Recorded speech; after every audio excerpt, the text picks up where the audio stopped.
New this morning, Joby Aviation is acquiring Blade's passenger business. And joining us right now, first on CNBC, is Joby Aviation founder and CEO JoeBen Bevirt and Blade founder and CEO Rob Wiesenthal. Good morning. Good morning to both of you. This is a big deal. We've known this guy for quite some time, with Blade helicopters to the Hamptons and all sorts of things like that. And we've known you as somebody who's trying to revolutionize the world of eVTOLs. So this is the combination is something. Explain what's actually happening here, because it's a little bit complicated. It's not just the sale of Blade to Joby, because there's another piece of your business that's going to actually remain as a standalone public company. Correct. So this morning we announced the sale of Blade's passenger division of Blade to Joby, because this is an incredible way to really accelerate the commercialization of eVTOL, like we've been talking about for many, many years now. But Blade's largest business is the medical business. We're the largest air transporter of human organs in the United States, and it represents about 2/3 of our revenues and about 88% of our cash flow. And the company will be renamed Strata Medical. Okay. So Blade will exist, but focusing on its core business as a pure play, purely medical logistics, specifically air transportation of But this is a larger idea of, effectively, you've been talking about democratizing aviation, both of you, for a very long time. Do you think now, okay, so with this Blade brand, which I think has a lot of resonance, at least with a certain sector, is over time your plan that Blade becomes a brand within Joby? Is Joby the brand? What does this look like for you? Yeah, so Blade and Rob and the Blade team have done just a spectacular job building a really incredible service with today's existing aircraft. And what we're excited about is taking our quiet aircraft, our electric air taxis, and bringing them to Blade's fleet and accelerating this future. That's really, really exciting. But he's coming along with you. Absolutely. As part of this deal. Rob has created, and that was a critical part of the element of this for me, was bringing Rob along. He has created an incredible company, an incredible team, and an incredible experience for his customers. And so that's... So how quickly are we going to see eVTOLs branded with Blade along the side?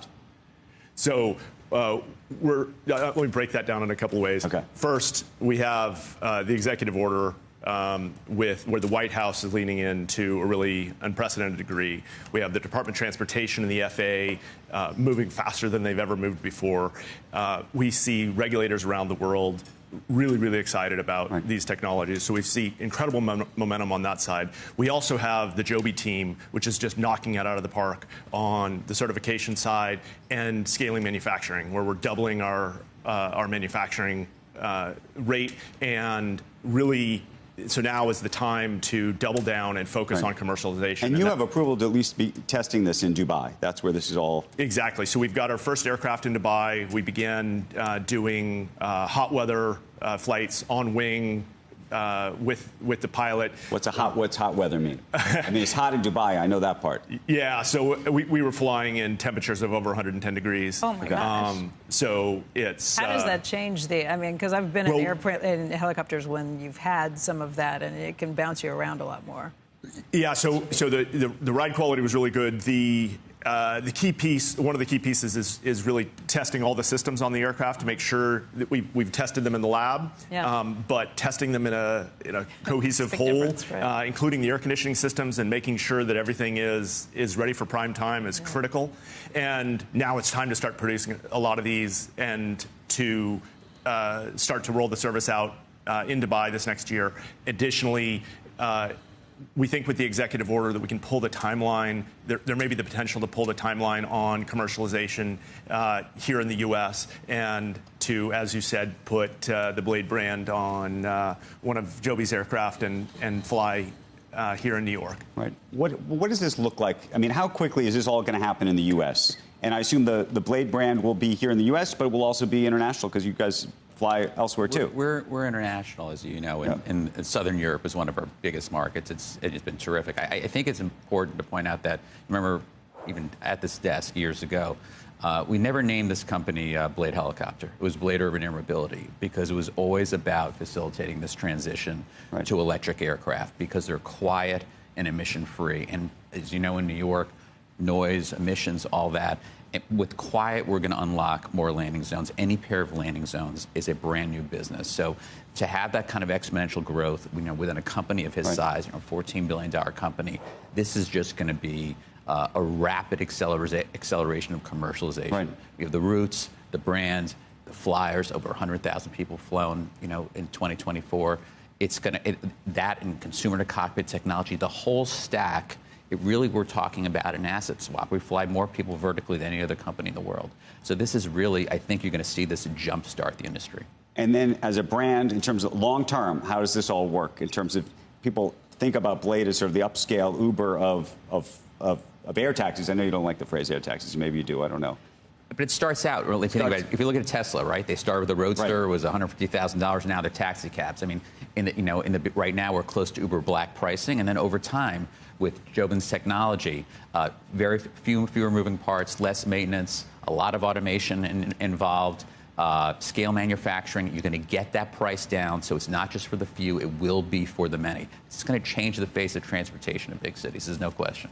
And will we all have an app and just be? And we'll have the Uber app. I mean, we'll have the Blade app, or we'll have a Joby app. What will it look like? So we have the Blade app.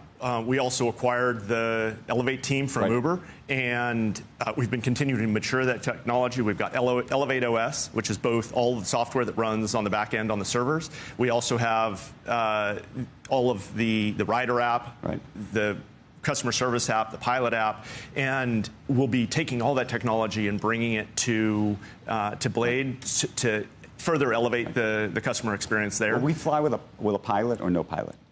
So initially, it's just like today. It's with a pilot on board. Okay. And as Rob talked about, there will be progressive levels of automation over time. How do you feel about that? Good thing. Thank you, guys. Congratulations. It's fascinating. It. And then, by the way, we should say there's going to be this remaining company. Yes, Strata Critical Medical.